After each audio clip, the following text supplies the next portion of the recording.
from your viewpoint as a leader on a national basis, but then also the system director at Riverside, what steps are you doing for that engagement piece? So, employee engagement has been, as I've been discussing earlier, it's remained significant to us. Our organization will go live with $15 an hour. I think I had mentioned that earlier. Mm-hmm. So, in doing that, we know that is not enough. It's not always about the money. Right. And so we're wanting to make sure that our team does feel engaged. So the leaders are continuing to round on their team members.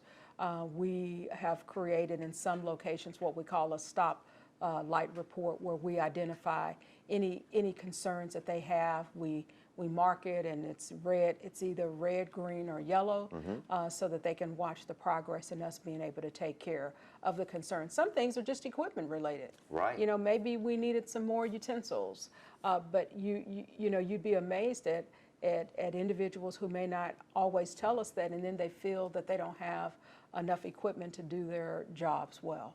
So we truly believe in engagement and making a difference, but also being able to recognize even the simplest of things that could be taken out of context because we just didn't know. I've done pretty much every job, starting as a pot washer. I don't look at all the positions like favoring one to the other type of thing, because I know they're all important. They all contribute to what the outcome needs to be. And so, it's like, I don't look at the pot washer any differently than I would say the director. We all have something to do in this environment, and it all adds up to the results that we're looking for.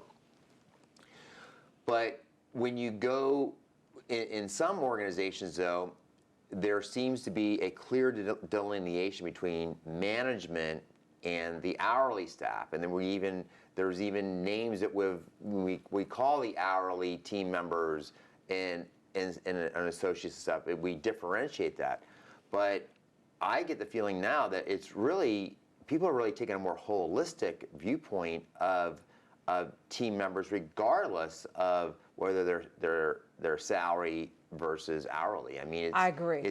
We all have an important role here. And I think the pandemic helped that, because you realize the significance of that pot washer. Yes, that's exactly right. That's right. Right. And so I think you're absolutely right. We're looking at the whole team. But also, even before the pandemic, I felt that it was important to be able to develop our leaders, because sometimes being the best cook does not make you the best chef. Right. And so which we want to do this, if we're going to promote individuals from within, we have to be fair and give them the tools they need to be successful as a leader. And so you want to be part of an organization that helps to provide those tools so that they can take time during the workday to gain knowledge in terms of how to manage. For sure.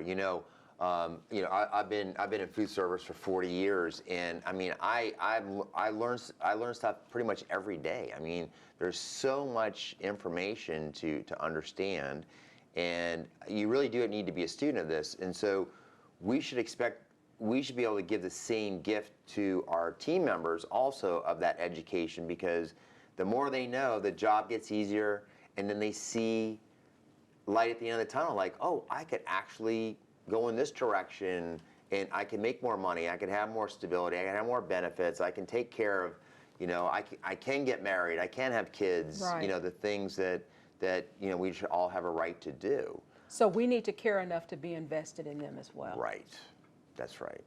I've often said there's nothing in food and beverage that you should know if you want to know. Just ask the question, because there are answers there.